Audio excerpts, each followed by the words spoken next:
Oh. Hey, everyone. How are you? Oh, fuck. We're back on Rokenjima. Shit. I thought we finally got out. Back in the cat box. It's been a hot minute. Yeah. What is it? What day is it right now? It's December 2nd. It's been a little bit since we finished our Umineko live stream. We took a little time to ourselves after to kind of let the ending percolate, because I don't, if you were there, you know, at least I won't speak for Vivian here, but I wasn't in the best spot to hold on a thoughtful conversation at the moment. So, before we leave Rokenjima and finish with this game, we wanted to do kind of I've been calling it a debriefing. I don't know if that's the word for it, but it's what I'm going with. Just getting some of our thoughts out there, answering your final questions, and then talking about what the future of Umineko on our channel is going to be. So we put out the call on our Discord channel for folks to give us some questions they want us to talk about, some things they want our opinions on now that we're finished, now that we're done. And I thought we'd go through and just answer those. Does that sound like a fun time? Sure does. I'm so glad you think it's a fun time, because if you didn't, then what was the past 2 years for? All right, we're gonna start. We're gonna go in chronological order here. Hopefully, no more are gonna come in while we're recording here, but if they do, we might get to them still. We might. Who knows? Lurf asks a two-part question. Part 1, looking back on all the characters, can you name any opinions you had on them that changed drastically from start to finish? I've got a good answer for this one. How about you, Viv? Yeah.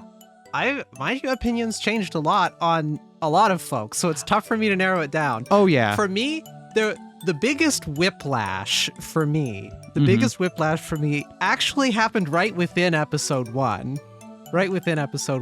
Oh. Where when Rosa was first there, she seemed like the calm, cool one of the parents until it turned out that she was the most abusive of her child, like instantly, like within our first session. Oh, yeah. And I was immediately like, I have to reevaluate which characters I like.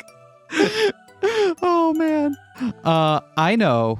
I mean, that is true, because like as soon as you see her, like, oh, this is fine, and then you're like, oh god. Yep. That's really quick. I think I had my opinion very much changed on George as we went through. Yeah? Yeah, when we started, I was of the opinion that he's just a soft boy. He's done nothing wrong. And maybe I just don't have enough love, but by the end of it, I can't help but every time he's on screen think about the person who would be pursuing a minor, someone who works for his family romantically for that long. And I'm just like, gross. It's gross, and I don't care about anything else, really. Like, again, I realize that's part of the point of it, but it's one of those things where just like, I can't remove him from something that despicable. Yeah. You know what I mean? Someone actually, I'm going to just take a hard left here since this one's relevant. Someone... Yeah. Yeah, you know, someone asked, let me see if I can find it here.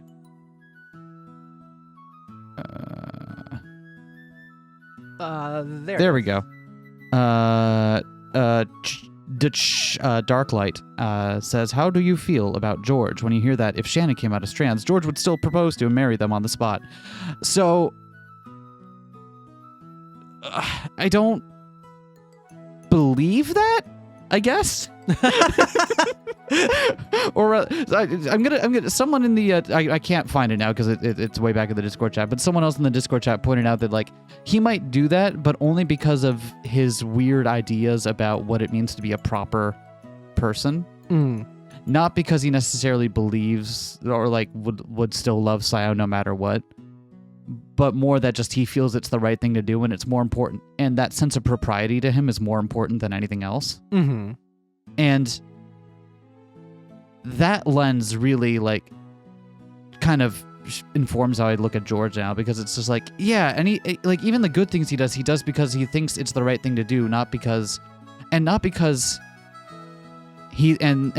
wants to do what's right, but because he thinks he must do what's right in order to be a proper person.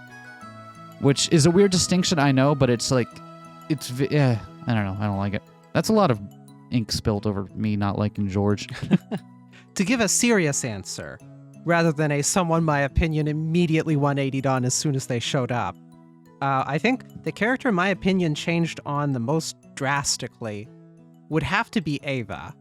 Where my opinion yo-yoed back and forth multiple times between she's the worst and wait, I can understand, and wait, actually she's the worst, and wait, I can understand, like multiple times over the course of the game, which I don't think happened as much with a lot of other characters. A lot of times it was mostly like kind of a one time like, oh, I understand what's going on now, and they are worse or better than I thought. But Ava, it was just like, oh, let's keep reevaluating this all the way up through the end of chapter 8. Oh yeah, I mean, as one of like the key players in the cast, I think that's definitely that was definitely bound to happen with her. I also agree with you, like, because my thoughts on Ava were like all over the place and kept having to be changed over and over as we learned more and more about her. And I gotta admit, though, in the end, though, I think Battler's appeal landed for me, and that, like, ultimately, I don't think she was. I think I'm not, I'm not excusing any of her terrible things that she did as a parent, but I ultimately don't think she was an inherently bad person. Yep. And that. Despite her faults, she did try to do what was right, even if success on that was variable. Fair enough. Yeah. One character I'm in kind of also taking the time to reevaluate is Yasu. Yeah, because I can't help but notice that I've been in Yasu's corner ever since we kind of figured out what exactly was going on. And I'm wondering how much of that is just because the game has been trying so hard to get you to understand Yasu specifically. And I'm like, hold on, take a step back for a moment. Regardless of what they went through, right? They still plotted a mass murder.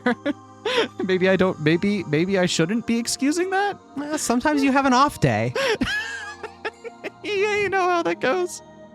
So I don't know. I'm still mulling over that one. We'll see where I land, but God, what a fascinating character. Just utterly fascinating. Yeah, if you're good there, I think we'll move on to second. All right. Lurf's other question. Do you think the way you interact with the media might change after reading Umineko? Yes. Yeah, I like mysteries more now. Yes. And actually try to solve them. I can't passively read or enjoy a thing anymore.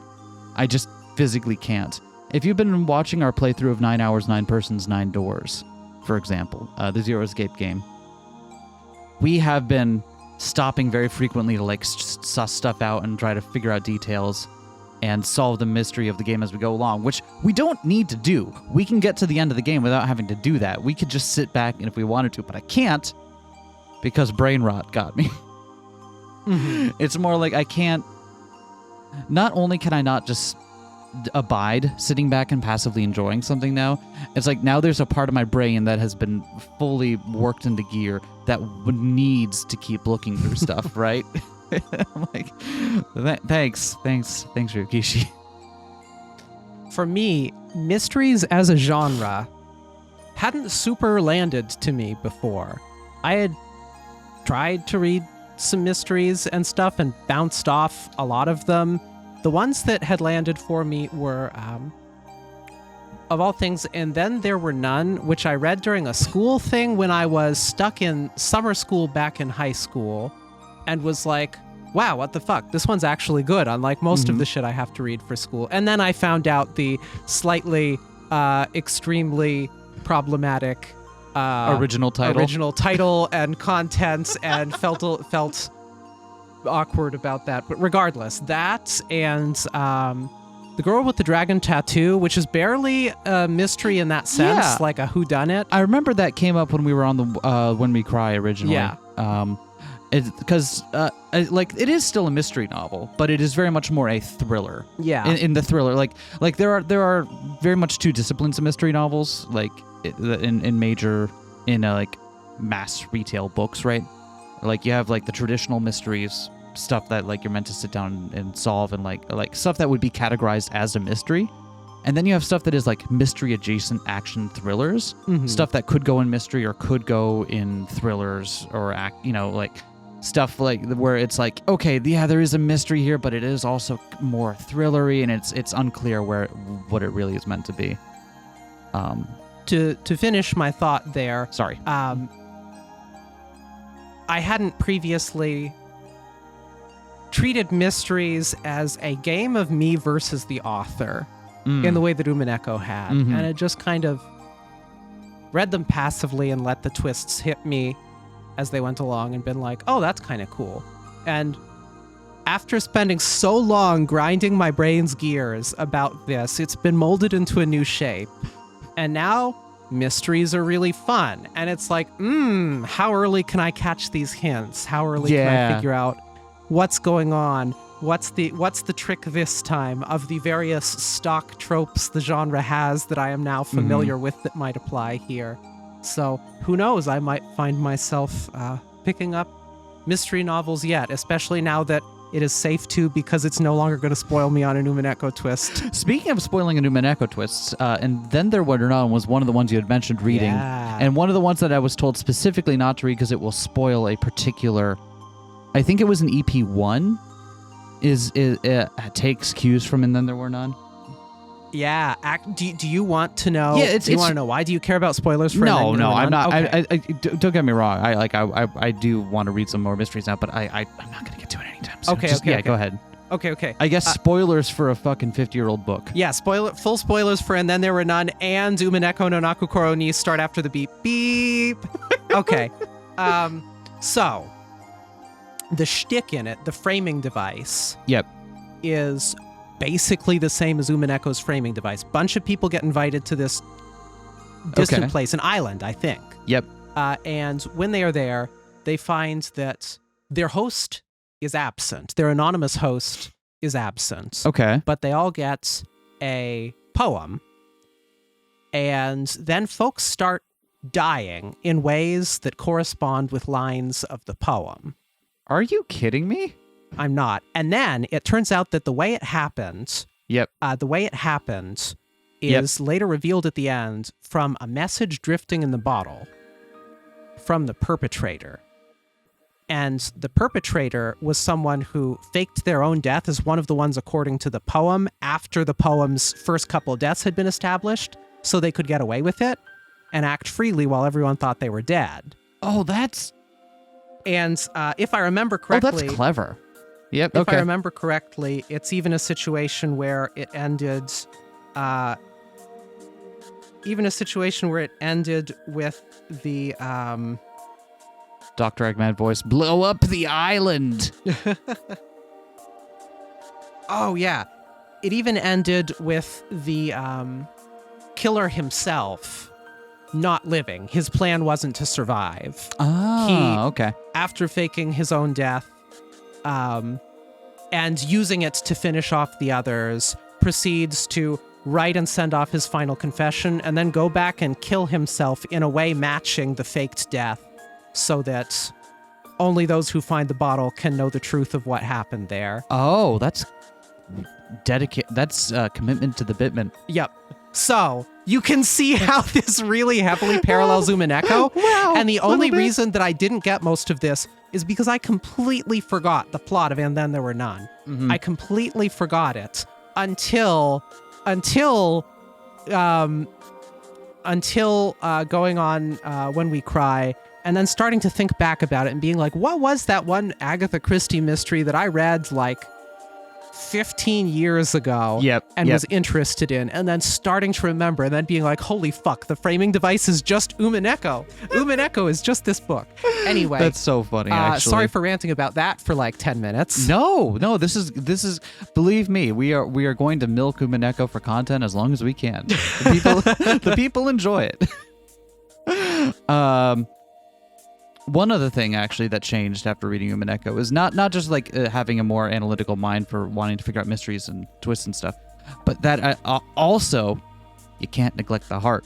Yep. This is another thing you might be hearing if you've been watching our playthrough of 999, where like one of the things we're hung up on right now is that like we have a good idea of who might be killing people, but we're having a hard time figuring out why they're doing. I'm not going to spoil that because it's an entirely different series, but early on, like just by working through clues and stuff, we've got a pretty good idea of who is actually doing the moitas in that game. But figuring out why has been difficult, and I'm always wondering, like, are we supposed to? The one thing about don't neglect the heart. Yep. And I managed to keep from laughing at this the entire time, but my brain can't help but read it in like 2010 or whenever, back when this was a Reddit meme voice. Don't neglect the balls. I've read that stupid phrase so many times. It's forever etched into my brain. Etched into my brain. And now it's ruining the fucking I'm slain. Umineko, don't neglect the heart thing. Oh, I'm so sorry. That sucks for you. Oh, all right. Interact with media. I pause anime a lot more now when I'm watching it. So I could be like, I think this is what they're setting up here. Like, even when I'm like, it's I can't just passively enjoy stuff anymore. I can't do it, and I hate that. And I love it, but I hate it. All right. Mehless asks, how has your opinion on Ryukishi shifted over time as an author? I want to tie that. Someone else also, a mushroom also asked, how has your relationship with Ryukishi developed while reading the story? When did you start trusting him to deliver a good story? And then going on to how his capacity to write gender and even queerness. All right. I've got a very specific time where Okay. I don't think I started trusting Ryukishi as an author until partway through EP3. Just because, I think part of it was my expectations for like what a visual novel was going to be, especially one written in the mid-aughts.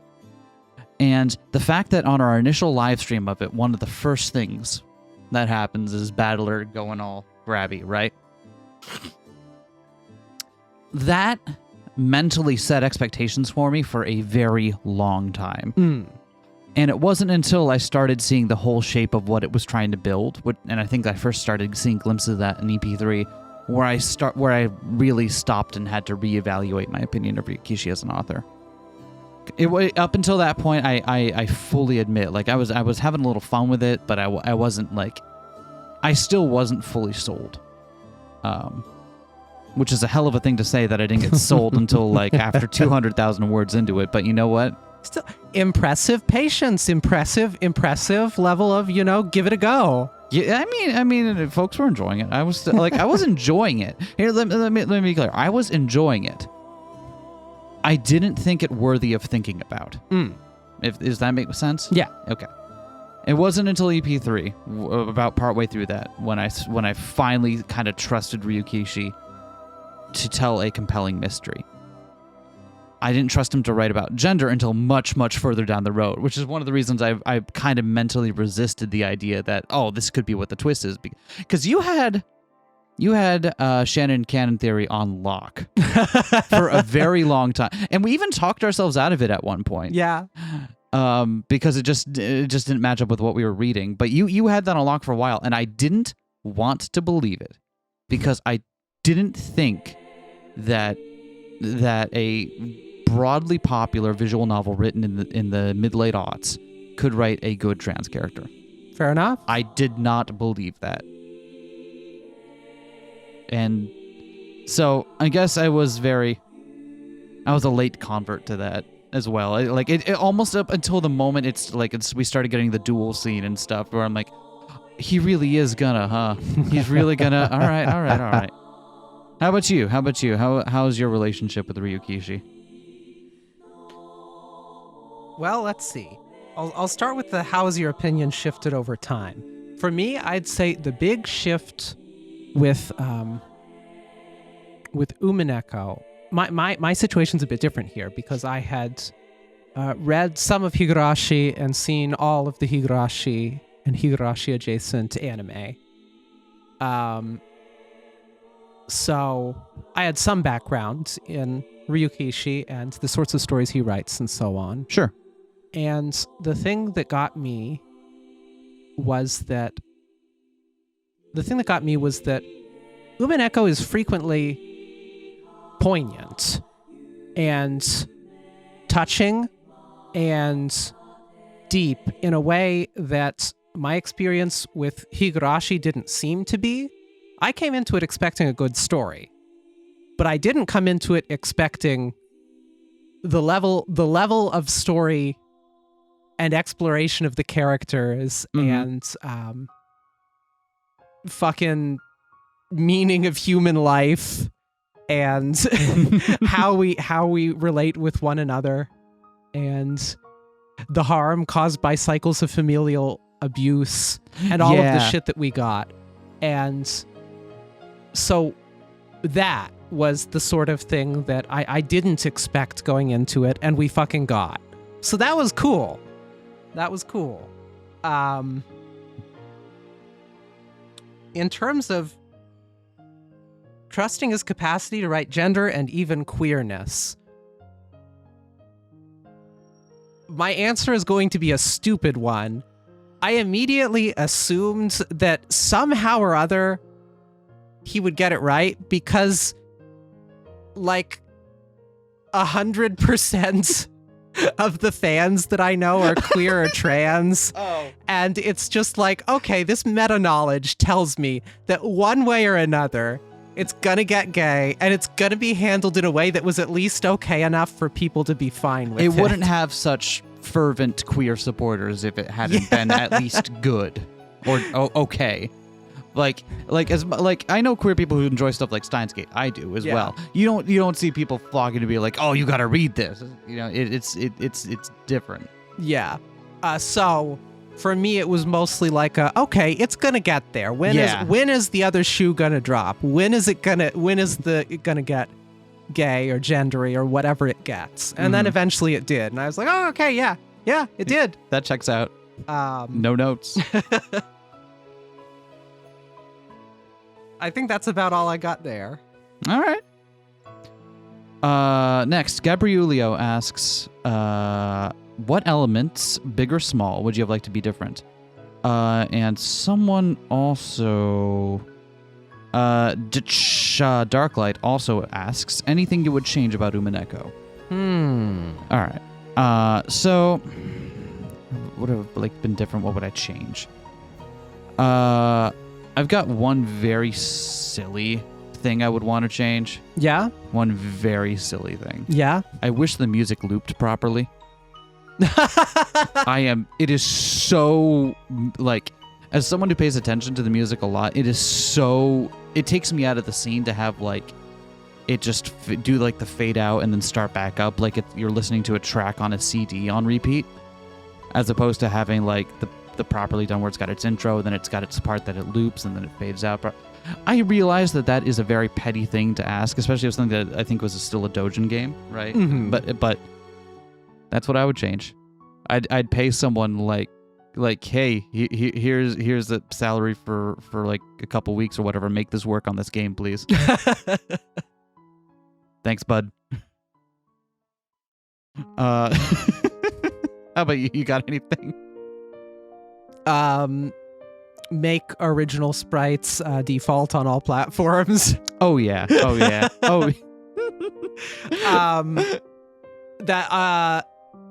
I'm trying to think of a real answer and not a meme answer. I'm trying to think of a real answer, and I find that hard because people are like, anything you would change about this story or piece of media or so on.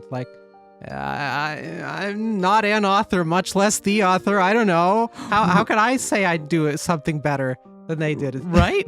Because it's I sure, there are things I wish were slightly different in the story, but then it wouldn't have been the same story. Mm-hmm. You know, and it's like how much of it can you change without fundamentally changing your experience of it? And I just loved my experience with Umineko, like even the parts of it that I didn't quite enjoy as much. I don't know if any of it needed to be changed. Even the one thing where I was like, this could just get excised with no problem whatsoever. The battler grabbing Shannon's chest and everything else early on. Yep. Even that scene with full context and knowledge of why it's there now, and the fact that Yasu was writing that about themselves, basically, like even then I wouldn't change it now. Now instead of being like, yuck, this is gross, this doesn't need to be here, it's just like, wow, this is really sad. I feel bad, but for a different reason. Exactly. I mean, you can argue whether or not like it's worth having the audience get that impression for that long, even if it is going to pay off later. But I don't know. I don't. Maybe I don't know. Is there? I don't think there's anything I would want to change about it. I don't think there's anything about it that needed to be changed to make the experience fundamentally better. Yeah. Fair enough. Except the music looping. just do that. Just do that, and I am sold. Lady Burncastle asks, "What prediction or theory are I'm sorry. What prediction or theory are you most glad turned out to be right? What prediction or theory do you wish had turned out to be correct, if any?" I've got an instant answer here, and we've already mentioned it. Hit it. Canon theory. I felt so good when that was like, confirmed. My fucking wild ass guess that I had some evidence for turned out to have been enough evidence. And I imagine you have a similar specific one that you feel pretty good about knocking out of the park. But I've forgotten which one it is. Tranon theory? Yes. Is it Tran? Yeah. I despite the fact that Tranon theory isn't like, it's true, not in the way I thought it was. But it's true. You got there. I realized something Gendry was. The thing is that all the things I picked up on that I thought were indicators were not. And it just kind of wound up being right for a different reason. Like, I thought I was onto something with the notion of his chest already being bandaged before his wound had been dressed. I thought I was onto something. And no, it wasn't. And it just was true, and I was like, well, okay. I'm kind of glad our baby mill theory didn't turn out to be right, because the actual truth is so much more, is both more and less horrifying. Yeah. It's just the banality of human. Of human evil. Yep. It didn't need to be as big of a thing as it was. The one thing I am a little bit irked that it was not correct. Canon. I really did like my thought about Canon being the name of someone who had already lived and died. I get why it's there, but the red text saying like, "Oh, Canon died in this room," being true only in the metaphorical sense, but still being in red text. I got caught up on that for the longest time before that stopped me from realizing Shkanon until it was like laid out right before us. You know what I mean? For me, I'd say in terms of what things I had wished had turned out to be correct, or at least a correct avenue of inquiry. Yep. I spent a lot of time hung up on red truth semantics stuff that turned out not to matter at all. Yep. Things like, how can he be a red truth when it's not a statement with a truth value?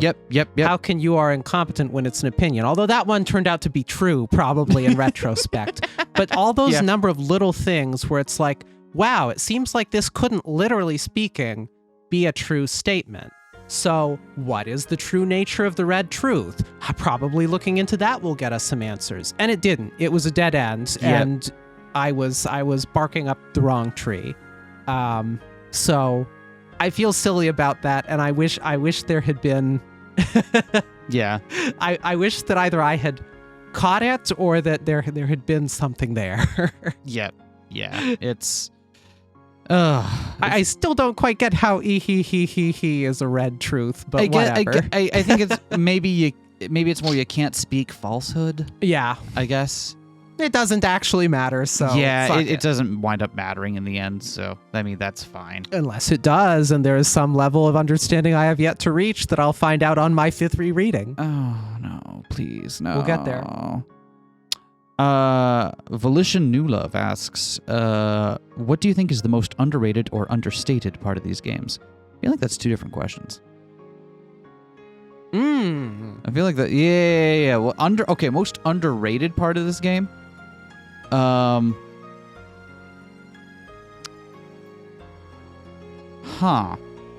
feel like the fan base for this is so fervent that there's very little of it that hasn't gotten its due appreciation in some form or another. Right? Like where my Goda stands at. I have an answer for underrated. Oh, hit me. Original sprites are underrated. A lot of people prefer the PS3 sprites, and that's okay, but the original sprites are better. I think Ryukishi's art style is really wonderful, and not just in a mimetic sense, but also in a mimetic sense. I think it's great, but I also just think it brings so much life and warmth to the characters in the way that original bold, simple style is done. Absolutely. Actually, you know what? Someone asked us specifically about this. So I'm gonna. Gabrielio said, "What's your opinion on the 3 different sets of sprites in Umineko, original Pachinko, PS3?" So let's, real quick.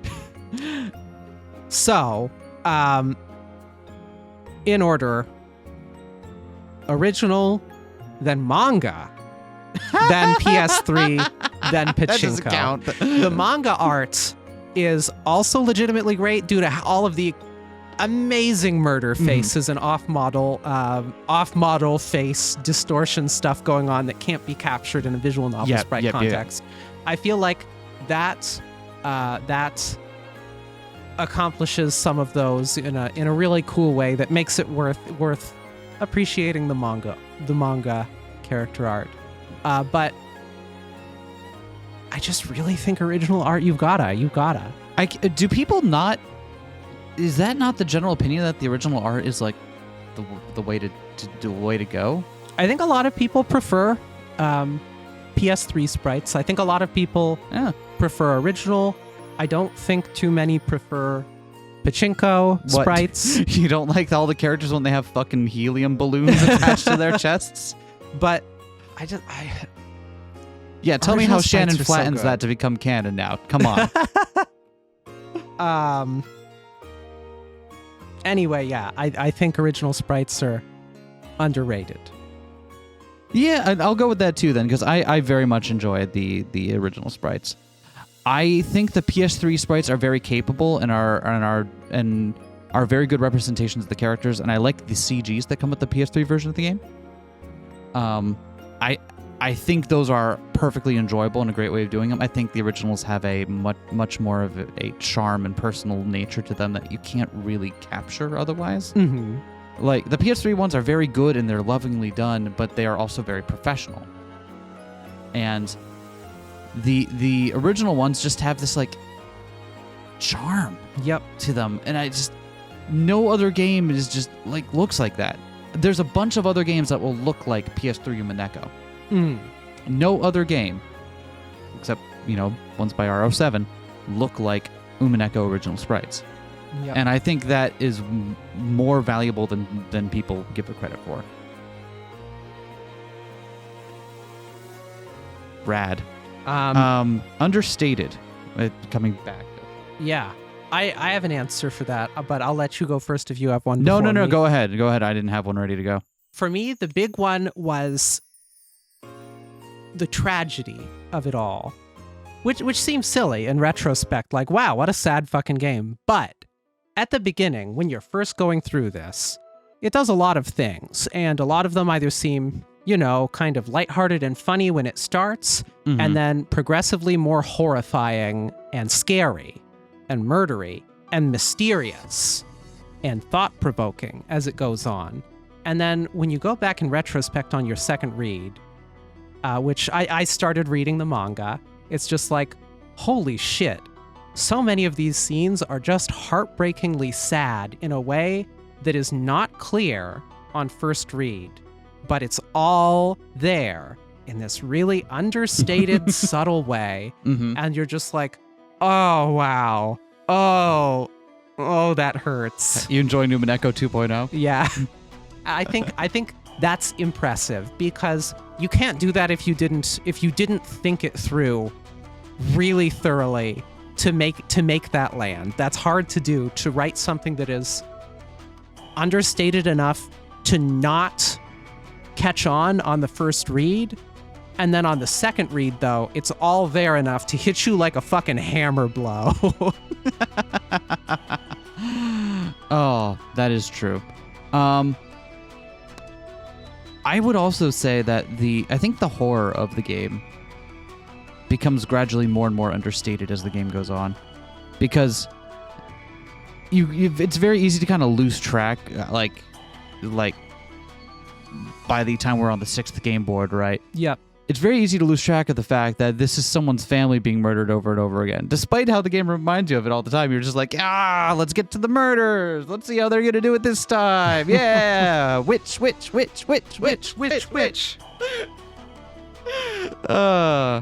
So,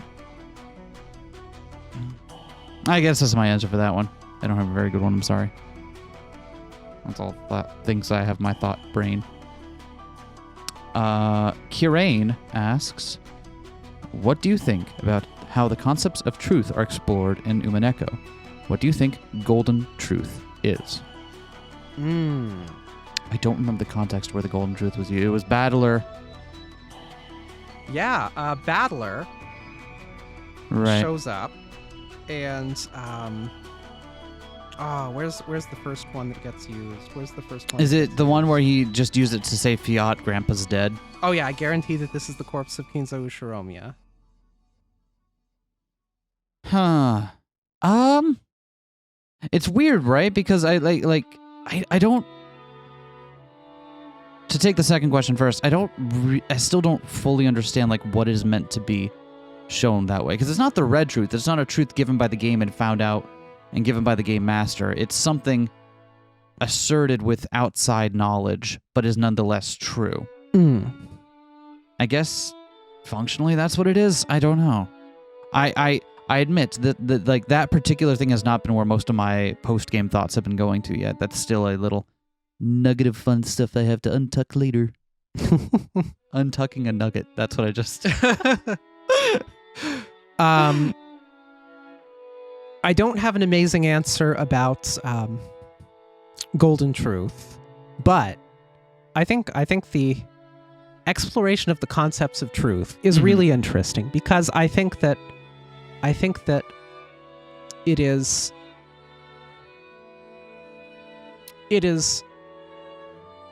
underappreciated how what we call truth, what we think to be certain and objective, not to instantly get extremely pretentious, but no, go for it. Ultimately, a lot of it just isn't, unless you're talking mathematical axioms and so on. A lot of it really does rely on, shared intersubjective foundations that you have with others. The way that you live in the world as an embodied conscious being and around other embodied conscious beings, and these sorts of things that come up that can never really be... You can never draw this foundational stack of reasons proving from some basic Cartesian principle of reality down to each and every opinion you hold and thing that you experience and so on. Yep. A lot of it is about the stories we tell ourselves and each other, and how we trust them, and which ones we feel are important and which ones we feel aren't. And Umineko is a story that wrestles with that as a core fucking plot point toward the end. And it's just like, how when you can't have this this ultimate proof of what is everything in the world like, what's the one right answer to all these burning questions I have about my life, my identity, the things that brought me here, what I should do with myself, what truths do you pick when you have to pick? And Angie's wrestling with what to do about the cat box and the one truth, and whether it's worth knowing and whether it can be known, and all of these things. I think that's cool. Yeah. It's very easy for to someone to kind of shove off a message like, oh, what's true for me might not be true for you, and then just have it be kind of like a vacuous kind of thing that they're saying.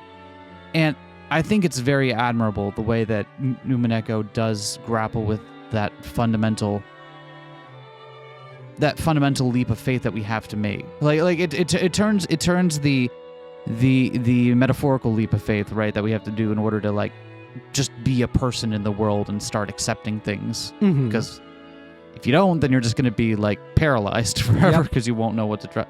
And turns that into and relates that to a truth that is easier to conceptualize as something being nebulous, right? I think it's fascinating. It's a very for something that ultimately comes down to what's true for me might not be true for you. This is the most this actually feels like, and that's disingenuous to summarize it that way, I know. But this it's such a wholly understood and compelling analysis of that thought, and I'm still kind of in awe about it. Truth be told. Truth be told? Truth be told? Oh shit, you got me. Lying on my own channel. It's also, and I'm sure Ryukishi didn't intend this, but it's great sucker bait for me and my philosophical leanings as someone that is heavily drawn towards pragmatist philosophies and pragmatist conceptions of truth, as well as coherentist conceptions of truth. As someone who's deeply skeptical of foundationalism, and who is deeply amenable to this idea that truths are ultimately about how things hang together in the whole, with a bunch of different beliefs at various levels of strength, various levels of foundational support, and so on, or that truth in some sense can be about what it gets us practically, the pragmatics of truth. And all of these fucking neurons starting to light up from my stupid fucking theory of truth reading binge back in college, and being like, wow, Ryukishi, I'm almost certain that you did not mean for this to be the associations that fire off in my gray matter, but you got there and you hooked me, so thanks. Got him. Anyway, foundationalism is not cool. It's really cool. It's really cool to get back into pragmatism. Wow, hot takes. Yeah, it's really cool. Hot takes here at APR. Yeah. Ericles asks, who is Ikuko? And thoughts on the I equals Y theory. So I only just heard about this about what? About an hour 1 ago? hour ago, and mind equals blown. I immediately Googled it, randomly found a link to a 90+ page Google Doc, and then logged off and decided I am not going to understand this in time to answer this question or ever. But I can see why someone might be drawn to such a theory. Yeah. We should probably explain what the theory is. So the I equals Y theory is that Ikuko is Yasuda. Right. Who still survived somehow, and took in Battler and helped support him after the boat accident. So I can understand why people find it compelling, right? My gut reaction to it was like, it feels like that cheapens the ending a little bit, and I think after thinking it over, I still think that the way it ends, with Ikuko just being a fortunate passerby, and then that leading into the particular brand of bittersweet in the ending. I think that's perfect as is, and then allowing Battler to finally, or allowing Hashijo to leave that part of the Battler part of himself behind in the remade mansion in Fukuin House, right? I think that just works perfectly. But I had my mind changed on whether or not I thought it was silly, because I don't think it's silly anymore. Yeah. It was explained to me like yeah, the base of it is that it's one last act of seeing with love that the author is asking of you to make. And I can see the appeal of it. I really can. Like it adds a new flavor of bittersweet to those endings, knowing that Yasu would have survived to take care of the one that they love, only for them not to be the same person anymore. Right? Like I can see the appeal there. I don't know that I need to I still don't think I buy it, but I don't see any reason to poo-poo it. I don't my instinctual negativity towards it has been neutered. I will say it would be pretty funny if secretly more than 1/6 of the people on the island survived. Like, or is that even? There's 17, right? Yes, that's even if you count Ava, that's a full fifth. Although Ava didn't secretly survive. Yep. Wait, no. But Angie wasn't on the island, and it matters what you mean by survive. Yeah. So it's complicated, but in any case, it is funny the more people that we get off the island somehow despite dying, because it really is, though. they die in some sense, but if we're able to find some contortions to work around. I thought I was super clever with because the game kept bringing up, if they're missing for 7 years, then they're declared legally dead, and I thought I was clever. They're like, oh, that's how they get off the island. They could be missing. They could just go missing and have their legal persons declared legally dead. Yeah, and that's not what it turned out to be. It turned out to be more in the metaphorical, like the death of personhood, the death of the self. Which yep. I still like it, but that was a little thing I was holding on to for a while, and I was certain was going to come back, and then didn't. I'm a little sad, but that's how it goes. That's how it is in this bitch of a visual novel. In any case, in conclusion, Ikuko is great regardless of whether or not Ikuko is Yasu. I fucking love her so much. I love the idea that she's just this, like... You want to know my Ikuko headcanon? Yeah. That she's some, like, semi-divine patron saint of mystery writing. This ageless, timeless being whose only job is to be here on Earth penning more mysteries.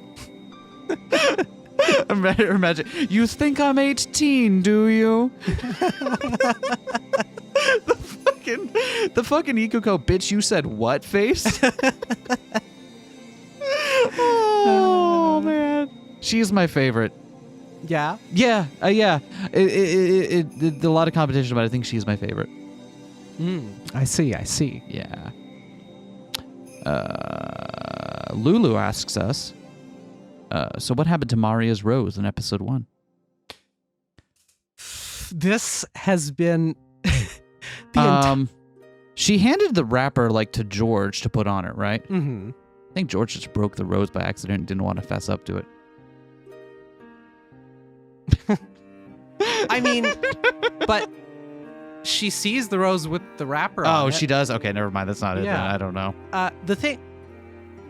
we thought this was so going to be a thing, or at least I did. There was one that it keeps coming up. It keeps coming up every time. There was one detail, right, where Gota's like, yeah, we have like the rose sauce with fresh picked rose. And I'm like, oh, that's where it went. And it's like, oh, is the sauce poisoned? We thought at one point because it kept getting brought up. And like, even when going back through and rereading episodes 1 and 2 in the manga, it still doesn't seem like my burning desire to have the rose and its disappearance have significance to the mystery and its solution. It doesn't seem like that's the case. It seems like it's flavor and allusions to the allusion. No, flavor I got you. Thematic connections. Flavor literally and figuratively, I suppose, if it ends up in the sauce. But that, and it's named Rosa, like it's named Rose, sauce. Like Rosa, and like there's that connection between the rose. Oh, and it symbolizes her connection with her mother. And so on. Oh, yeah. But I had like figured there's got to be a practical reason for the rose and its presence, and it's gone missing. We floated theories like, oh, there's a secret passage under the rose garden, and that's why it keeps bringing it up, and that's why it goes missing, and all of that stuff. And because we thought that might be the entrance to where the bunker was. Yeah, so in any case, the rose has fucking been a thorn in my side this entire time, as it were. Yeah. And, I think it is mostly the kind of thematic connections more so than... Yeah. So, yeah, but that maybe I'm wrong. If there is a deeper meaning there, we've probably missed it. Feel free to light us up in the comments section. Now that you don't have to rot 13 everything. How's that feel?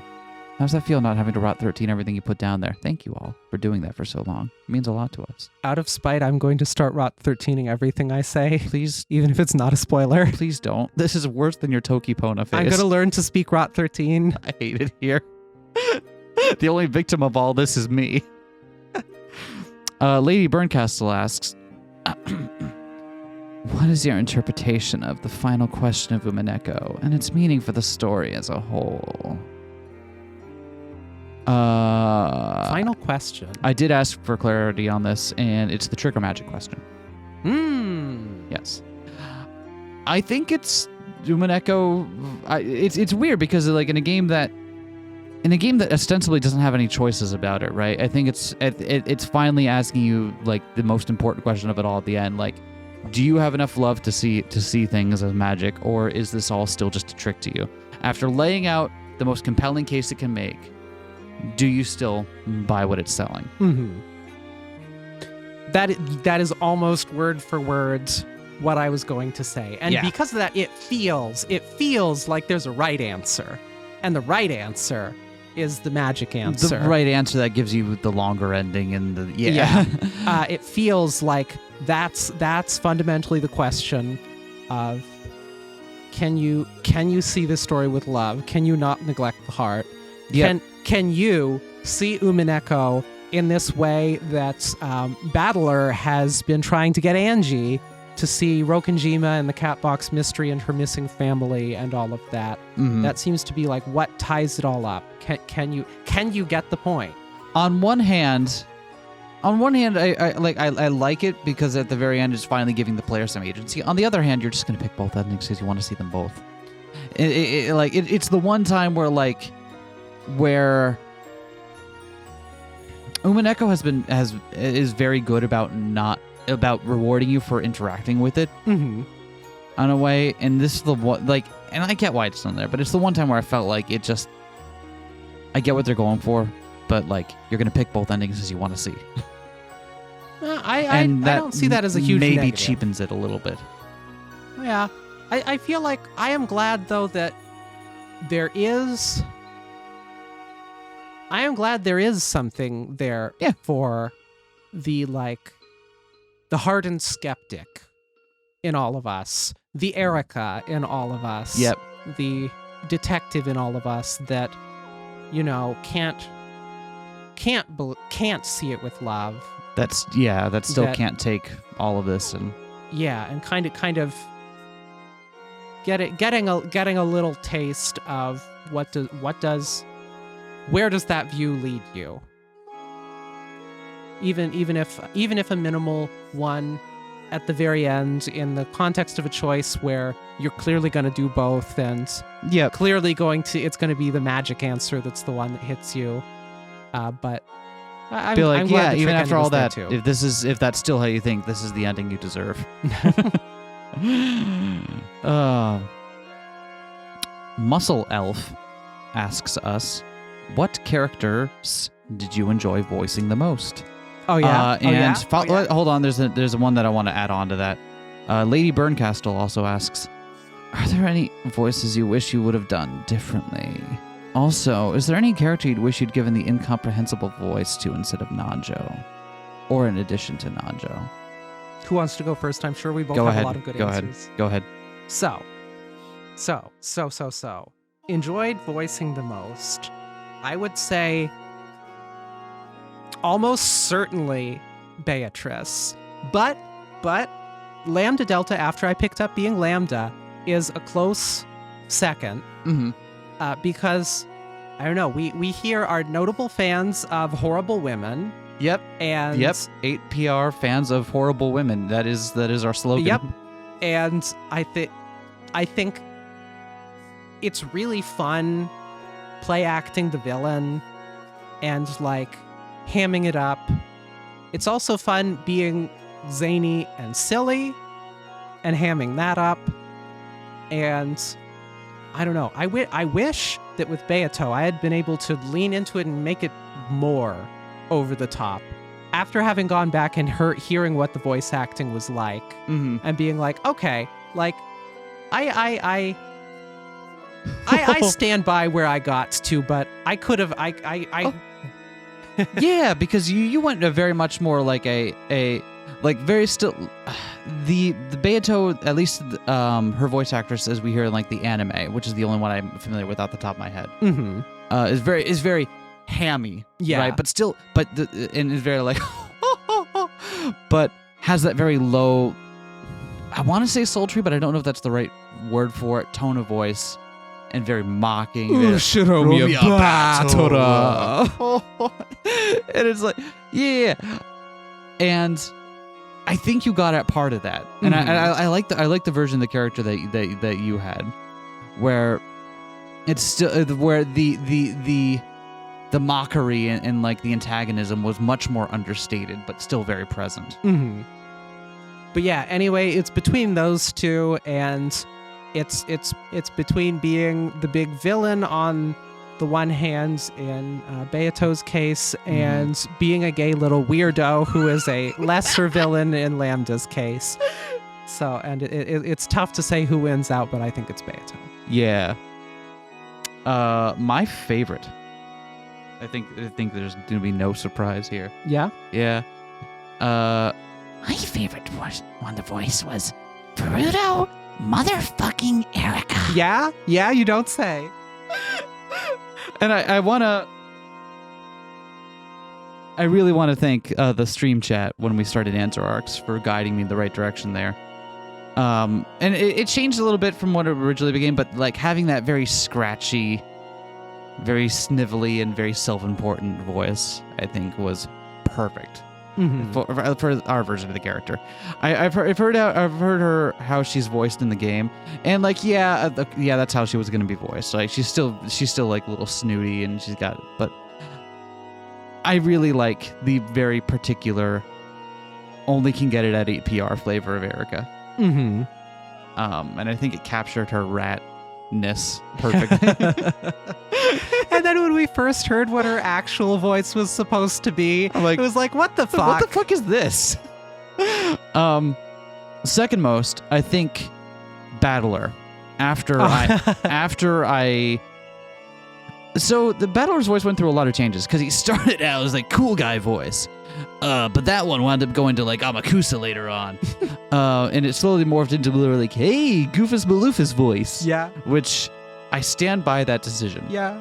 Battler is a fundamentally goofy man, and he deserves the goofiest voice. That said, I get why people didn't quite like what I was doing with it in the very beginning, and I think by the end of it, I not even by the end of it, but like towards the end of the question arcs, I think I had finally found like the perfect version for the perfect voice for my version of Battler, where it's still very goofy, right? It's got that kind of like low and very strange way of talking to it, but it also is capable of being very serious in conveying all those important things about him that because he's still like a very sad character, right? And I think being able to find both the silliness and the seriousness in him at the same time was Yeah. I think that was, it made it very fun for me, and I hope people enjoyed it still.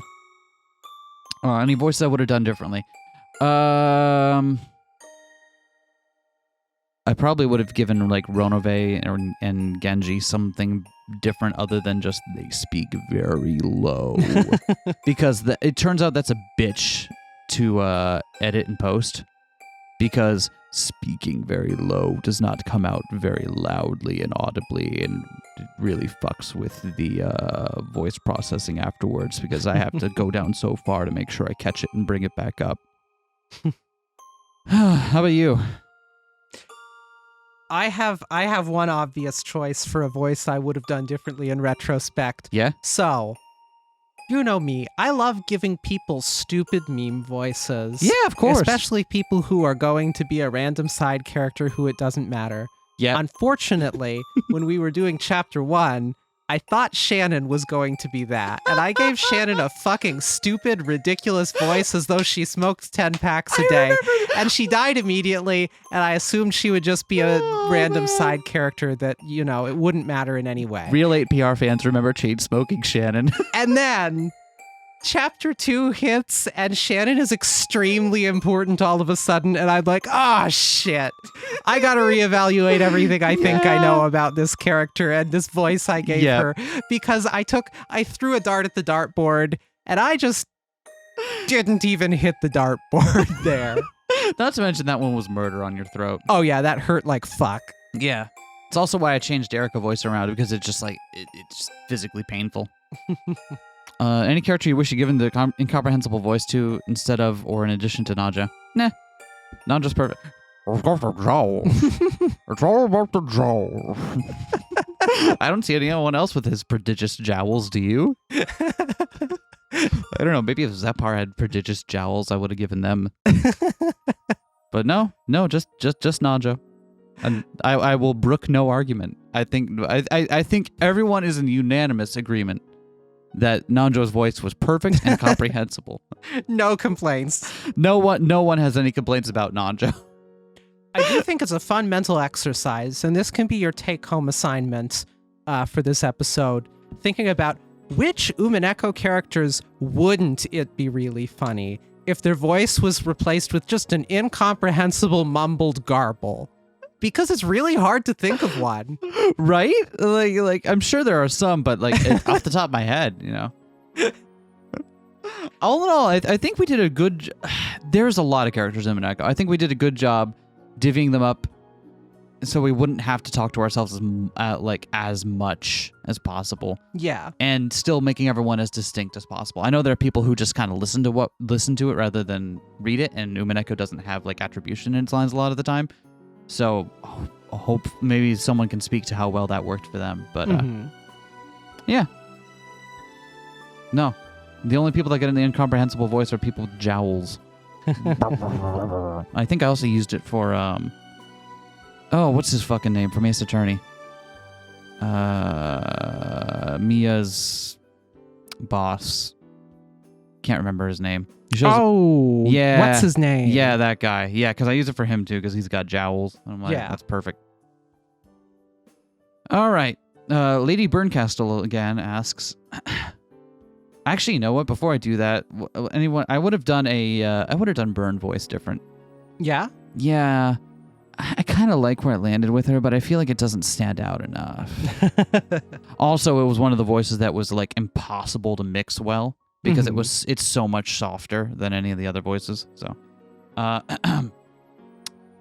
Lady Burncastle asks, what would you consider to be the most tragic or emotionally impactful of the Twilight murders of the first 4 games? What was the most challenging to give a possible answer to? Well, I think I can start with, like, we still haven't, like, gone through and finalized our answers on a lot of these yet. There's some of them where I feel more confident than others. I think the one where, like, I don't really have any way to start on it at the moment.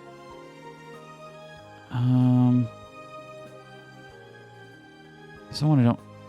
I'm still a little uncertain of the mechanics of how we get Ava out of her room. Just because I haven't gone back and reread through EP3. Like, obviously it's her, but, like, I'm not sure quite on the mechanics of it. This might be a weird thing. I still don't know exactly, like, who we're pinning most of the blame on in EP2. I think it's Rosa, but like, I don't know why. I don't know. I still need to really give the murders a much more thorough read over before I commit to an answer there. How about you? Got anything off the top of your head? Let's see. I'll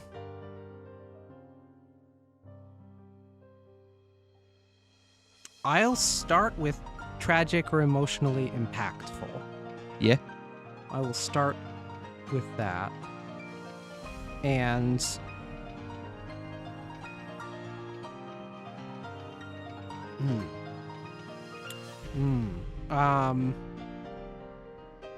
God, I'm trying to reflect on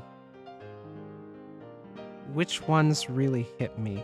I feel like the fucking Halloween murder and Happy Birthday Maria hits like a bomb. It's not the most tragic, definitely, but it's very emotionally impactful. Like, you expect there to be murders. You've seen the first round and so on. And then you get to the second round and it's like, oh, this is done up as a fucking garish nightmare of a Halloween party. Got Maria's name on it and everything. And like... The candy is just their blood and guts, though, right? I don't know. Isn't maybe. that what it was implying later on when it was talking about one of Burns' cats seeing the candy, but then the candy was actually guts? Maybe. I don't know. Regardless. That one, I feel like it's presented in this incredibly impactful, gut punch, terrifying way. In terms of tragic ones, I feel like, and this is an understated tragedy, but I feel like when you get to the twilight of episode 4 and you get towards the ends and the final murders, and the murderer doesn't even have the heart to follow through and drive in the stake, and it's just like next to the body. Isn't that because that they committed suicide and they couldn't stake themselves? Is that... Am I... Because everyone else is dead. One of them had to do it. And if they're not staked, the stake is only right next to them, right? Yeah, the one next to Nanjo's is just dropped next to Nanjo. And so on. Okay. And like... Yeah, like towards the end, it's like the killer is just clearly lost losing faith motivation in it and is just going through with the motions of the killing, because Battler didn't remember his sin, and it's just like, well, I guess I gotta do all these fucking murders now. I already got to finish what I started. My heart's not in it anymore, but I'll finish killing everybody and then myself. Yep. And even before you know the secrets of Canon and Shannon and Yasu and all of that, it's still just like something is different here, and it's sad. You see this 180 in Beatrice's demeanor after that scene on the balcony questioning Battler about his sin, and Battler remembers nothing. And then it's just like, oh, this whole carefully constructed illusion of horrifying witch murder magic is gone, and all that's left there is despair. And the light just fucking death. Leaves her eyes. Yep. Yeah. And it's just like, well, fuck it all. Anyway. Even after, like, do you like me? YN. So that's it. That's tragic or emotionally impactful. In terms of most challenging to give a possible answer to, I feel like I'm distant enough from actually having tried to solve all these that I don't have a great answer.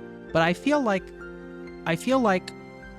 overall I have the least handle on on episode 4. I feel like in order 1, then 3, then 2, then 4, is how well I understand them. But 4 is just the one that's the one that, like, so much of it feels like it happened only over a telephone call and was clearly magical in nature and didn't happen. And Kyrie is in some way implicated, it seems like. Yeah. But also, it's definitely Yasu at the end. And I just have no idea how that all fits together, other than the fact that, like, 90% of the stuff that seems to have happened didn't happen. And what? Yeah, I can't make the red truths work for any theory I've advanced there. So I just... It's also one of the ones where it's just like, okay, we're just going to show you the bodies at the end. And it's very much like, yeah, it feels like you have the least to work with. But yeah, that's Moitas. Am I right? Don't murder kids. That don't murder, kids, but also don't murder kids. I think both of those are fine takeaways here. Kirain asks us, what are some of your favorite lines in the series? Which one stuck out to you or made you think? Die the death. Oh, yeah. The great equalizer is the death. Hell yeah. That one lives rent free in my head. I don't know if we've. I think it's evolved since we originally read it, but like the line, "This is painfully common knowledge in the boxing world." The fight math. That was what I was about to bring up. The fight math. The shoulder war towers things. So these I think are all like good meme level. Oh yeah. Lines, but I don't just have those. You do we want to go through all the memes first before you get to? We can go through memes. We can go through memes because there's a lot. Umineko is a very silly game, and there's a lot to meme in this thing. Yeah. Oh man. Sorry, I'm still thinking about Delanor is just, every time Delanor's like, I am a child. I am just a kid. Politely reminding you that she is a literal child. Anytime Beato makes fun of Battler, you are incompetent in Red Truth. Well, you've got some serious ones lined up. Why don't you hit us? So, I think one of my big serious ones is from Claire chapter. And it's this one. People are born with sin and live life to obtain forgiveness from someone. Or perhaps they're born with riddles and live life searching for someone to solve them. Here, all of her riddles had been solved with no lingering regrets. People are riddles. They want someone else to solve their riddle. They live life wanting someone to solve the riddle that they are, the most difficult riddle in the world.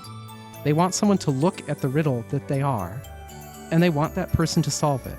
For her, that wish had been granted. Her soul will wander no longer, sleep in endless peace in your cat box coffin. That one, that's a good fucking line. That's poignant. It ties together all of these fucking themes. And it's like, how is a mystery actually a romance, actually a magic fantasy, actually this metafictional thing, all in one, in this one thing about the nature of what it is to be human and to be with others and what people really want and need out of life. And it's a good fucking line. Yeah. I don't think I have a good impactful line off the top of my head just ready to go, unfortunately. But I'm a meme lord, so that's how I roll. I think the other one, and I'm having trouble finding the exact context. I've been like trying to fucking Google. I have these half-formed lines that I remember. I remember the love is the single element of this world being one that hit me like, ooh, that's interesting wording. I like that. But I can't find the exact place it was said or wording or why I found it impactful. But that was another one. Yeah. And I feel like there were others. I feel like there were probably some with Erica and her rejection of without love it cannot be seen and that sort of thing. Yep. I feel like there was a great passage there that I'm just not remembering or finding. Yeah. At the end of the day, the game is like 1,000,000+ words long. It's hard. Yeah, long story short, we should have just reread the whole thing and picked out the passages before answering this question, because otherwise it's all just kind of gestures vaguely at good Umineko words. Yeah. But they're good. You know what my favorite line was? What? Chopsticks! Mine's that's a good one. Mine's got to be that weird Beato. Was Beato as an egg? Beato was an egg! Proof that Ryukishi was a prophet. I do like that we somehow wound up with Erika being... going from Erika across chopsticks to Erika across breadsticks. Man.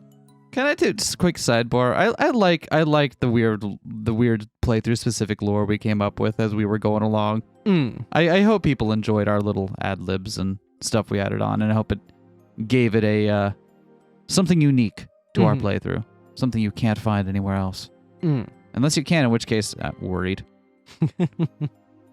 Aleph Alpha asks, what are some small moments that you really remember and cherish, or that have changed how has Umineko changed the way you think about things?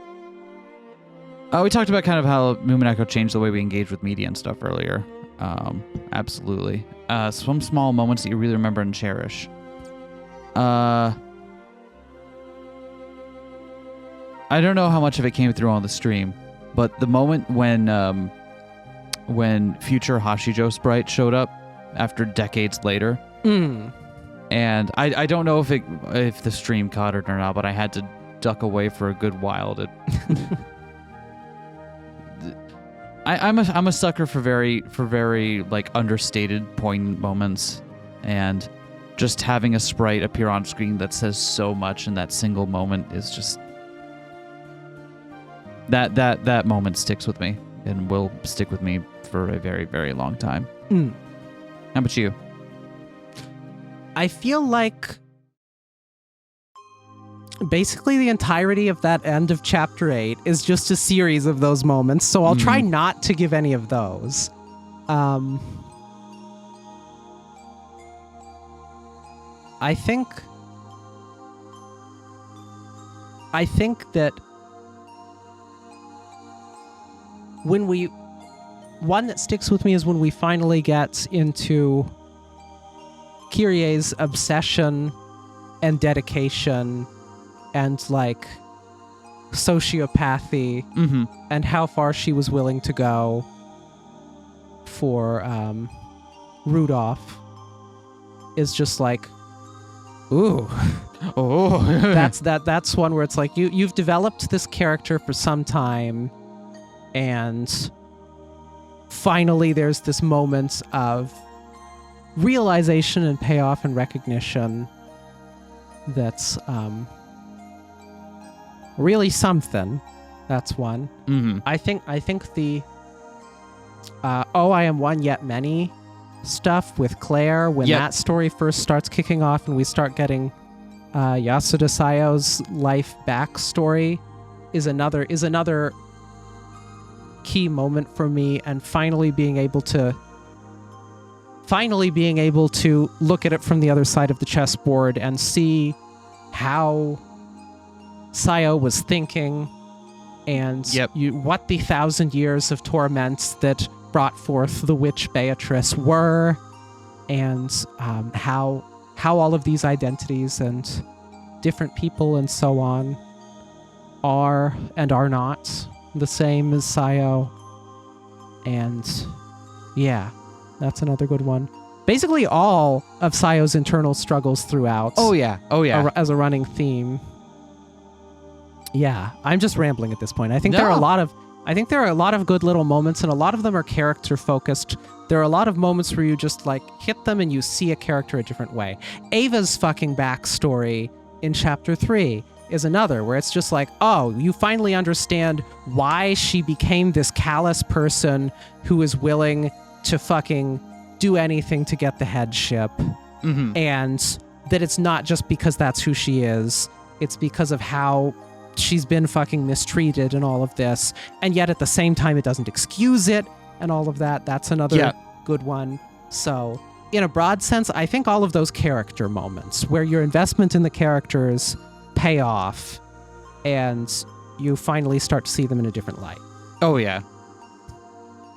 There's one other moment I cherish. Yeah? And will always cherish. Yeah? Ronobato. That's not in the base game. That's in Tsubasa, right? That's from Okay. Game Master Battler. But It still counts. it still counts. It's official media. Aleph Alpha also asks, as something, what sort of music or media in general do you think each character likes?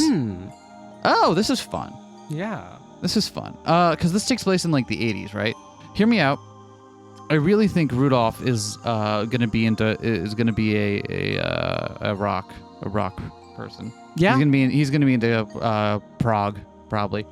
Yeah, I could see him as either being dad rock dad or as being jazz cat dad.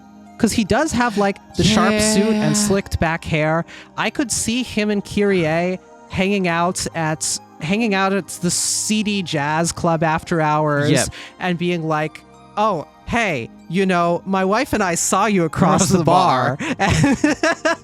I think Rudolph and Kyrie listen to music you do drugs to. Kraus seems very bland. I think he probably just listens to like classical records.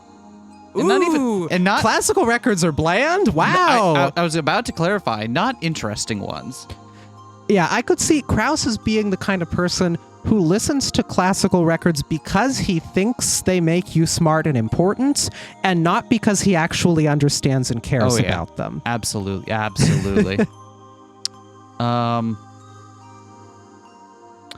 Jessica, canonically, listens to Toho covers. Oh, yeah. I don't know how that happens in the 80s, but she does. That's objective truth. You can't argue with it. I want to believe that Angie in 1998 listens to nu metal.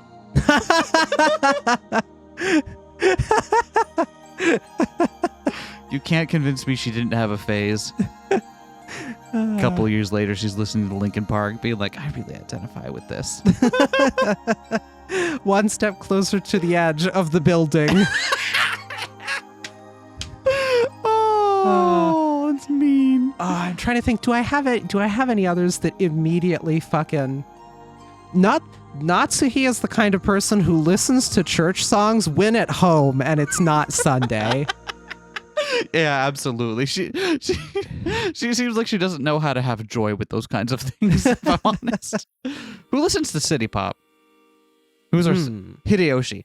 Never mind. Yeah. I got the exact as soon as I said it, Hideyoshi listens to city pop. Yeah, he knows how to set a mood. He's in the restaurant business and stuff, right? Oh yeah. So like he's not like a fanatic, deeply engaging with all these genres, but he knows how to set a good mood, and he knows what grooves. Right, you hand him the aux cable, you'll be in it for an acceptable evening. Yeah. It won't be notable, but it'll be fine.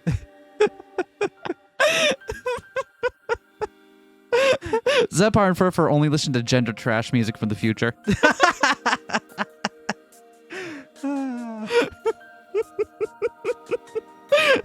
Zepar and Furfur talking about their money machine. I think that's about like contemporary music I've got, because who listens to Talking Heads? I don't know. I'm trying to think who's the token goth music listener as well, because like there's this whole like gothic Lolita fashion influence on so many of these character designs, and yet personality wise I can't think of who's the token goth. Yasu. Half of their OCs. Yeah, I guess that's right. Of course I'm right. Who's listening to like heavy metal? Like early heavy metal? I think probably also Jessica. Yeah, I could see Come to think of it- Jessica having a couple of shred records and being like, "Oh, I wish I could play guitar like that someday. If I just keep practicing, I'll get there." If YouTube had been around, Jessica would have been a YouTube guitarist. Oh yeah. Oh yeah. Then she would have grown up and probably got stuck doing video game covers for the rest of her professional career. All right, I think that's what I got there. Okay. I feel tapped. All right. Finally, the final question that we have on here. Titari asks, what is your favorite music track in Umineko overall? And what is your favorite use of music in a specific scene? Okay. Overall, I don't know if this counts, but I'm going to go with it anyway. La Divina Tragedia. Oh. It's so perfect. And let me explain why. It not only gets at like the core drama of what makes Umineko, it also gets at the core silliness of Umineko.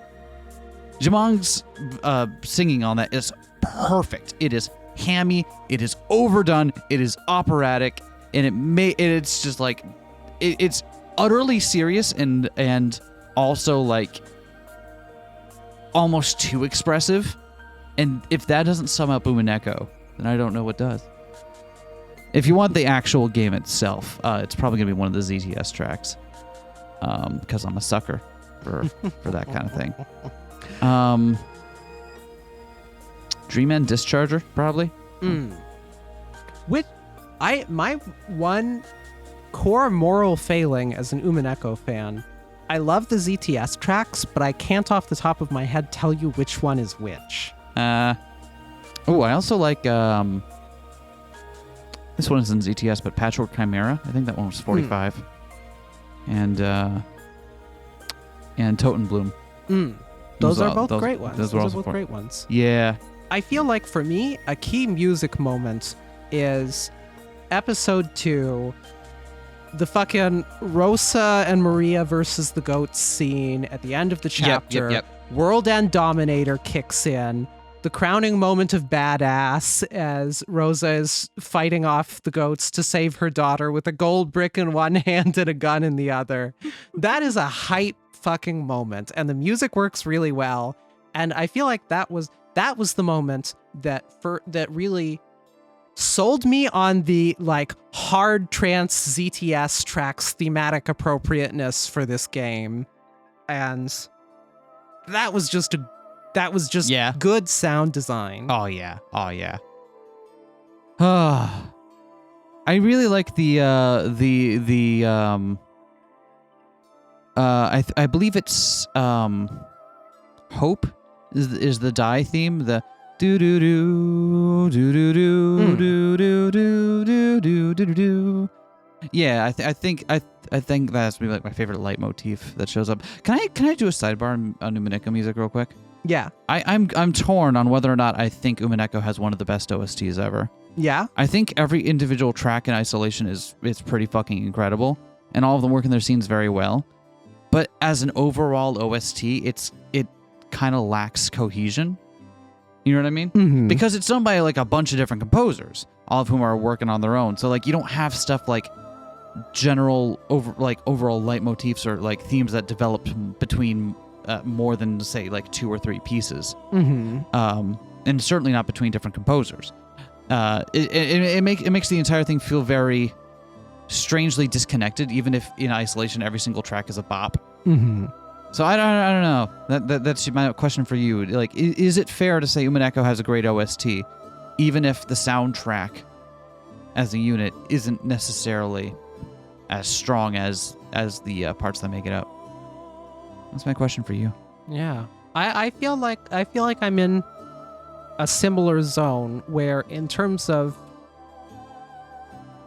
judging a game by its soundtrack as a whole, I would say that things like Nier and Nier Automata and their just incredible cohesion across the entire soundtrack and vision puts it a cut above, despite the fact that there are lots of individual Umineko tracks that I listen to more than those tracks. Oh yeah. So it depends on whether you are looking at it from the perspective of, man, this track rocks, versus, man, this overall thematic cohesion and Right. everything rocks. It's And like- I think those are valid approaches. It's totally valid to have the soundtrack be like, hey, we have a ton of different people contributing their own take on this, their own different takes on this story and these characters and what works for it. And that works. It just works in a different way. Yeah. That's my take. I think we're caught up on everything now. Hold it! Hey there. SK interrupting here. While we were editing this episode, we actually discovered that there were 2 questions we missed. Whoopsies. Yeah, this is like a couple weeks after we had done the original recording. So like we're doing this literally the night before this episode goes out, so I hope we get everything done in time. But we noticed we missed some, and we didn't want to leave them out. So here we are. We're going to answer just 2 more questions for you real quick. First question, Aleph Alpha asks, describe how you see Tohya and Ikuko / Kotobuki living in the future. That's a good question. That is a good question because I think the earliest they would meet up, right, would be around the 2020s, which would be around now-ish. That's an interesting time frame. Yeah, it is, right? Because you also have to imagine that, like, Hashijo is, like, they're all growing, they're all, like, adults, new adults in the advent of the internet, right? So, like, because the internet really starts becoming a popular conscious thing in, like, the 90s, early aught. So, it's, and like, obviously, that factors in a lot with Ikuko's arc, right? Because like there are people that form fan communities of it online. So we know that at least Ikuko is online in that respect. I imagine that in order to stay under the radar, Kotobuki probably doesn't get on the internet as well. Like I wonder how her whole false persona thing comes about. Because if there were like publicity photos of her or anything, that would start making it really easy to connect her. That said, I guess how easy and who's looking for her? Maybe it's just fine. Maybe people got over it, and after, 10, 20, 30 years, you no longer look like you did when you were a kid. And True. I don't know. I mean, I will point out that our pub, like as people, we do have fascination with people who just go missing. That's absolutely true. That's the bit that's not believable to me, that a true crime podcast wouldn't pick up the mystery of what the fuck happened to Ushiromiya Angie and her mysterious disappearance and then accidentally blow it wide open and find out that Battler is still alive but is Tohya now. That's the thing. And then this whole awkward thing happens and they're not ready. That's the thing, is that Ikuko does a great job of kind of like, at least in the original part of it, like tamping down the public fervor over it, bringing people back to like, this is people's lives you're fucking with here. But as time goes on and people in the general get more and more distance from that, like you start having adults who were born far after the event, right? Like that's going to start becoming fair game for like modern history and true crime podcasters. That like the whole Rokenjima incident is going to be something that gets talked about probably just as like a little point of ephemera, but it's not, given how much people love to read and listen about, true crime, especially still today. You can't tell me that someone that's not going to show up on as like an episode thing on major podcasts every once in a while. And I wonder, I gotta wonder, like, if it with. I doubt it would ever reach the same level that it did during the witch hunts, because I bet the witch hunts themselves become a part of the narrative around it, and kind of like come with a caution, like we shouldn't be sensationalizing this. But specifically because it started just before the internet era, I can't imagine that the Rokenjima incident ever fades enough from the public consciousness for Kotobuki to really live much of a public life. Yeah. Because, yeah. I mean, I guess it depends. Maybe it's an open secret or not. I think Hashijo probably has an easier time in that respect, because not only being a different person, but having Battler be like legally dead at that point probably helps a lot. But anyway, I imagine Kotobuki is probably reclusive at best still, which is unfortunate, but I guess from a different angle, though, it seems like their lives ultimately aren't that horrible. Their fate wasn't as miserable as a soul-crushing story like Umineko could have done. Battler is not Battler, but Tohya's life doesn't end and goes on, and he gets to write and finds somebody who cares for him in some way, and Kotobuki, certainly is not living the dream or anything, but has found some success doing a thing she cares about, is helping children, doing things that matter. So yeah, I don't know, in a sense, it's almost, and they even get a closure moment at the very end. So it's almost not so bad. Yeah. I imagine they do find fulfillment. Yeah. Which is one of the things that makes Umineko's ending feel a little bit more sweet rather than just bitter. Is that they do find fulfillment as people. I imagine Tohya and Ikuko's relationship is probably one that is never romantic. Or rather one that is never sexual, at least. I don't imagine those two would be involved in that kind of way with one another. They seem to have more like a very deep personal friendship. Like a kind of deep, abiding trust of one another, where like they both need each other very much in their own lives. What the hell is sex, child of man? not to say that. Ikuko looking very perplexed. Tohya, what is all of this fan fiction being written about the Rokenjima incident?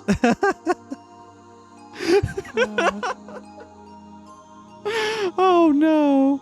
But yeah. I don't want to go too much into it because I might be working on a piece of fan fiction in the future about these characters in the future. So maybe I want to keep that stuff close to my chest for now. Who knows? It certainly couldn't be me. We had one other question from Aleph Alpha that we missed, which was, what do you think about how Umineko uses religion and politics/economics, and what it says with them, or through a lens focusing on those elements? This is a good one. That I am glad we got a question about, because I don't feel like we touched on it enough.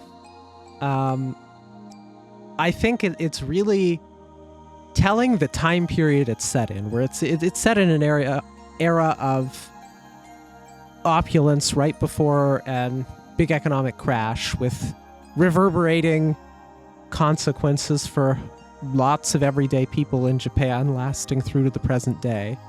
And it's an era where people like Kraus can do the Kraus thing and piss away lots of money on things that haven't yet failed, and not having yet failed is good enough for now, and in a few years it won't be good enough, and that'll all go poof. And the kinds of lifestyles that folks like the Ushiromias live, a lot of them might find themselves unable to. And it's an especially good setting for this everyone needs a lot of money right now drama. Yeah. Because there's always the dramatic irony hanging over their heads that this bubble is going to fucking pop, and it's going to hurt a lot of people, probably including them, probably including a lot of innocent folks that have nothing to do with them, if it weren't for the fact that they all died on Rokenjima, and it all got sealed away in the cat box. So I feel like that's interesting. It's very definitely a story about class as well, with everything about what happens to Sayo, and going from Ushiromiya to servant to Ushiromiya to servant, and all that entails. Like, servant is not just a job title, like a job in this context. It's very much doing work for, like, showing how, like, it's about these people's means. The Ushiromias are a family that can afford to hire other people to do their shit for them. The religion angle, I think, is interesting as well, because we totally missed at the beginning of our playthrough the Christian imagery that a bunch of it is laden with, because it's not obvious until you know the heart of the mystery. Yeah. And then it's like, oh, Sayo was raised with all of this deeply Christian stuff, and that ties heavily into her self-conception and the things that happen to her and the things that she does. We've got Maria's angle as well. Her own sense of self being tied up within the idea of being a Mary or having been of a virgin birth. Yeah, and the fucking names like Angie and Maria and all of these names that are Christian references in some way or another. I feel like I haven't yet put it all together in my head. Yeah, Kyrie. Yeah. I haven't put it all together in my head yet about how it all connects. And then I feel like we also got stuff about Natsuhi's connections to religion. Was her family like... I remember her family being deeply religious. I don't remember much else, because that was like explored in the chapter where we... What was that? Was that chapter 3? I don't remember. 3 or 4? Yeah, I don't recall where it gets brought up, but I do remember that it is a factor. But I feel like religion definitely probably ties into Natsuhi's whole fucking deal in some way or another. I feel like that's probably the lens that we used the least during our playthrough, which is, And it turns out that it was a good lens to use. So when you read Umineko 2, I'd say take a peek through that one. Yeah. I also, I don't have a whole lot to say on the subject because it's not really topics I can talk about with great fidelity. But I do think it's interesting how like all the political maneuvering of the Ushiromias and like their jockeying for positions in regards to the fortune is very much tied up in like their public perceptions of the Ushiromias as public business people, right? Their public personas, something that Battler harkens back to in EP8 there. And like, yeah, they would have been very influential people, and that would have definitely affected how people saw them and interpreted what happened to them. But obviously, that isn't the whole of their personas. But yeah, I don't have a lot to say on it. Unfortunately, I'm not like to kind of try and tie up all of both of our loose threads here on the matter with a nice bow. Yeah. I feel like it's a great miniature about the way wealth and power and religion and all of these things tie together with abuse and harm and the cycle of misery that brings in the context of this one family. And like, it all keeps going back to the magic of gold, the most powerful magic in the world that can make anyone do anything you want. And it does over and over again. And all it does is make everybody miserable. The people using it, the people having it used on them, the wealth never makes things better. It feels accumulate power and are harmed and harm in turn, and the cycle just keeps on spinning. And I don't know, that's relatable.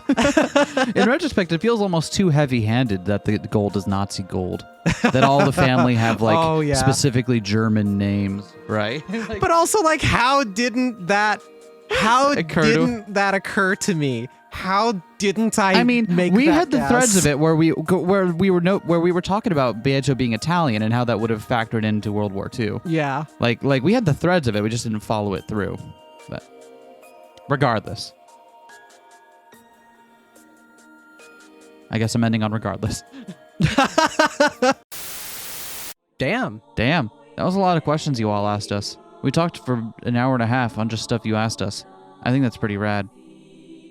Would you like to know what's happening with Umineko on the channel in the future?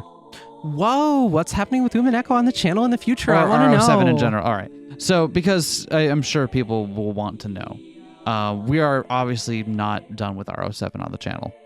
You know that if you've been following along during the playthrough live, you know that we like to take our time with stuff, though. And we don't really like being in a rush or like doing a whole bunch of one thing at once and then letting that take over for too long. So let me broad stroke out what we plan to do with RO7 in the future. We do want to do... we are going to finish off the rest of the official RO7 written auxiliary Umineko material. Or at least we're going to go through it all and decide which ones we want to do the channel. So we are going to finish Tsubasa, for example. And we're going to collect a couple of other things that we've been told about and decide whether or not we want to play them. We are going to make... That is going to happen probably in the next couple months. That's going to happen in the pretty near future. Just so we can kind of like put a cap on the official material and be done with that. Outside of that, we are going to wind up playing Chiconia probably in the next year. I think we have it planned for either it probably is going to be 2023, but it might be a little later than that. It depends. There is one major game in front of that we're going to have to finish first.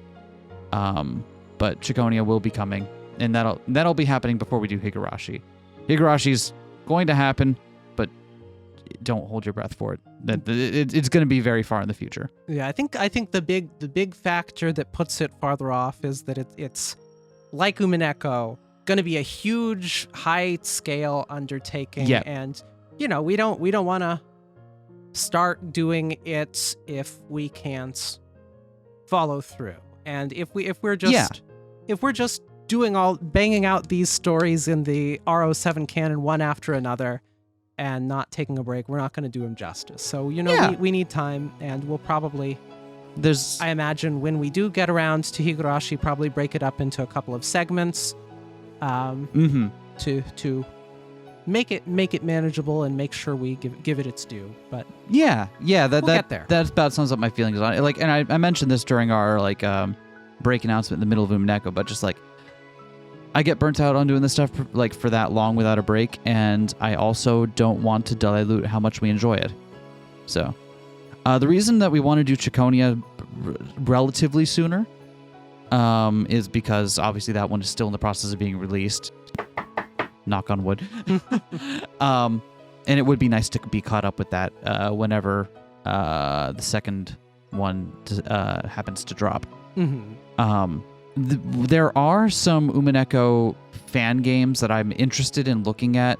I don't know how realistic it is going to be for us to play them on the channel, but it is something I am looking at. So it is on our radar. You don't need to remind us all about it, but I don't know how realistic it's going to be. It would be fun because I want to revisit these characters and do more shitty Erica voice. Who wouldn't? How will you not miss this? But I don't want to commit to anything on that front at the moment. There are a couple of other shorter term things you will see from the end of our Umineko playthrough that'll come up. We are going to have one other video that is just us going through and reading all the Rot 13 comments and reading all of the Black Center Bar text from the Discord. And facepalming constantly, exactly. nonstop. That is going to be a video and not a live stream. I know people were asking for it to be a live stream. It's not going to be a live stream for two big reasons. One, because there's a lot of downtime where we actually have to translate the text and stuff. And I'd rather be able to edit around that. And two, I don't want to show my Discord window on stream. I feel like that's a safe thing to do. So know that we will be doing that. It's just going to be its own thing. It's going to take a while to put together and edit because it's going to be a bunch of tiny little fiddly parts, but that will be coming. And I think that's the last of the major closure things for this.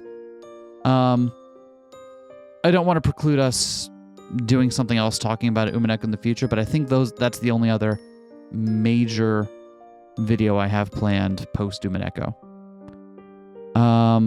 Yeah, hopefully that answers all your questions about what it's going to look like on our channel in the future. To sum it up in short, we'll meet again when something else cries. You were waiting the entire time I was talking to say that, weren't you? Yes. Okay. In the meantime, hopefully you enjoy some of the other stuff that we're doing on this channel. I would encourage you to check out some of the other stuff we do. Like we're playing through 9 hours, 9 persons, 9 doors right now, which has been a lot of fun. I have a really interesting Yuri game coming up that we're going to be playing pretty soon that I think you all will be interested in. But yeah, we do some other cool stuff, and I hope that you'll also check that out as well. Yeah. Oh, that's all I got for you. It feels so weird finally having it all be over. I'm okay with it though. For the first couple days after we finished, I was not. I wasn't like fully okay. Not in like the same way I'm not okay with like other stuff, but like just like it definitely left a hole, right? There's a void there, and I think I'm okay now. I've made peace with it, and now I have to live knowing that experience is something I won't ever have again. You never get to play it for the first time again, right? But instead you get to play it for the second time for the first time. Exactly. So I greatly cherished my time with that game, and not only did I enjoy getting to play it with you, Viv, I enjoyed that our audience was very supportive and stuff. This is all stuff we said in the super secret ending tea party thing we did for y'all, but just let me reiterate it here because I care about you. Any closing comments from you? I did. I already shot my shot earlier. I did my closing comment, but then there was more talking. I'm so after sorry. That point. No, I was early with the trigger finger. I should have waited until just now, and then it would work perfectly. But no, I just had to be itching to say the line, and now I have to live with that. And end with this, with me falling flat on my face, with no snappy final line. Oh, but I like your face. Okay. Bye, everyone. Bye. Like, comment, subscribe.